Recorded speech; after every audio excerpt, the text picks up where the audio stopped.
పురుషాధిక్యత ఎక్కువగా ఉండే సినీ పరిశ్రమలు మహిళలు కేవలం నటనకే పరిమితం కాదు, అవకాశమిస్తే అద్భుతాలు సృష్టించగలరని విజయ నిర్మల నిరూపించారు. అత్యధిక చిత్రాలకు దర్శకత్వం వహించిన మహిళగా ఖ్యాతికెక్కి తెలుగు నారీమణుల ప్రతిభా పాటవాలను ఎలుగెత్తి చాటారు. దర్శకత్వ విభాగం అంటే కేవలం పురుషులే కాదు, మహిళలు సత్తా చాటాలనే సందేశాన్ని ఘనంగా చాటారు. ఎంతో మంది మహిళా దర్శకులకు స్ఫూర్తిగా నిలిచారు.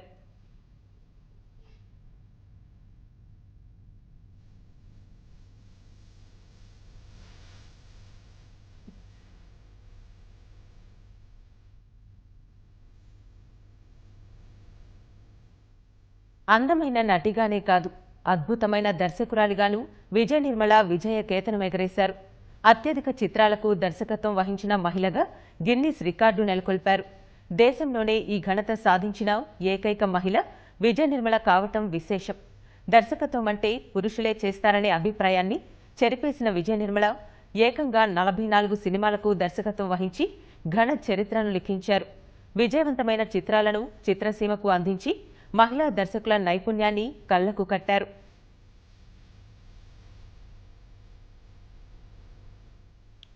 తొలి చిత్రం మీనాతోనే విజయ నిర్మల తన దర్శకత్వ ప్రతిభను చాటారు.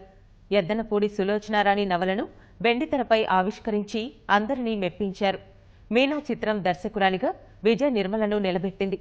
మరిన్ని చిత్రాలకు దర్శకత్వం వహించేలా ఆమెకు ఆత్మవిశ్వాసాన్ని అందించింది. అప్పటి వరకు విజయ నిర్మల అంటే నటిగానే భావించిన సినీ ప్రపంచం ఒక్కసారిగా ఆమెలో నిబిడీకృతమై ఉన్న దర్శకత్వ నైపుణ్యాన్ని గుర్తించింది.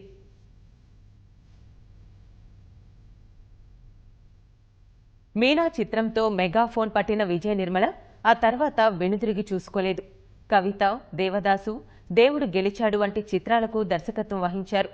రౌడీ రంగమ్మ, 3 పువ్వులు 6 కాయలు, కిలాడి కృష్ణుడు, భోగి మంటలు, పుట్టింటి గౌరవం, నేరము శిక్ష చిత్రాలు విజయ నిర్మల దర్శకత్వంలో వచ్చాయి. మొత్తం 44 చిత్రాలకు ఆమె దర్శకత్వం వహించారు.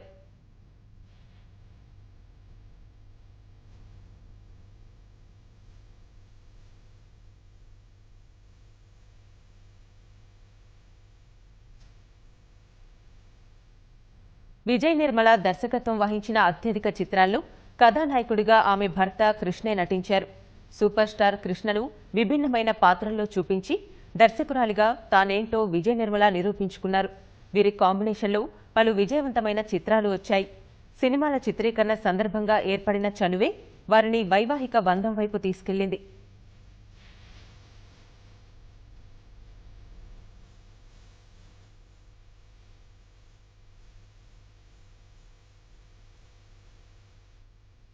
దర్శకురాలిగానే కాకుండా నిర్మాతగాను విజయ నిర్మల సేవలందించారు. విజయకృష్ణ పతాకంపై 15 చిత్రాలను నిర్మించారు.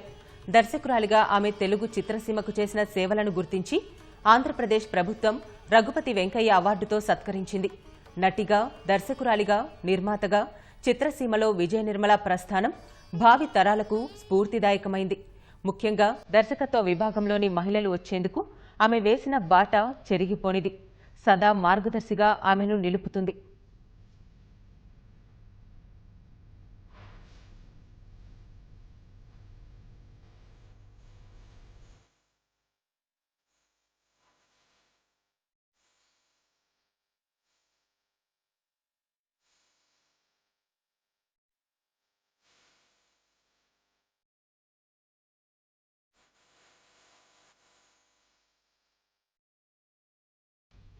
ప్రముఖ నటి, దర్శకురాలు విజయ నిర్మల ఇక లేరు. కొంతకాలంగా అనారోగ్యంతో బాధపడుతున్న విజయ నిర్మల గచ్చిబౌలి కాంటినెంటల్ ఆసుపత్రిలో చికిత్స పొందుతూ అర్ధరాత్రి దాటిన తర్వాత తుది శ్వాస విడిచారు. ఆమె మృతికి తెలుగు సినీ ప్రముఖులు సంతాపం వ్యక్తం చేశారు. చిత్ర పరిశ్రమకు ఆమె మృతి తీరని లోటని పేర్కొన్నారు. 1946 ఫిబ్రవరి 20న తమిళనాట తెలుగు కుటుంబంలో విజయ నిర్మల జన్మించారు. విజయ నిర్మల తండ్రి స్వస్థలం చెన్నై కాగా తల్లి స్వస్థలం నర్సరావుపేట. 7 ఏళ్ల వయసులోనే తమిళ సినిమాలో బాలనటిగా నటించిన విజయ నిర్మల అనంతర కాలంలో తెలుగునాట మంచి నటిగా గుర్తింపు తెచ్చుకున్నారు. దర్శకురాలిగా, నిర్మాతగా చిత్రసీమకు సేవలందించారు. అత్యధిక సినిమాలకు దర్శకత్వం వహించిన ఏకైక మహిళ విజయ నిర్మలే. సూపర్ స్టార్ కృష్ణతో నటించిన విజయ నిర్మల తర్వాత ఆయన్నే పెళ్లి చేసుకున్నారు. తిరుపతిలో వారి వివాహం జరిగింది. కృష్ణతో కలిసి 47 చిత్రాల్లో విజయ నిర్మల నటించారు. ఆమెకు నరేష్ ఒక్కడే సంతానం. ఆమె సూపర్ స్టార్ కృష్ణతో పాటు నానక్రామ్గూడలో ఉండేవారు. రఘుపతి వెంకయ్య అవార్డు కూడా అందుకున్నారు.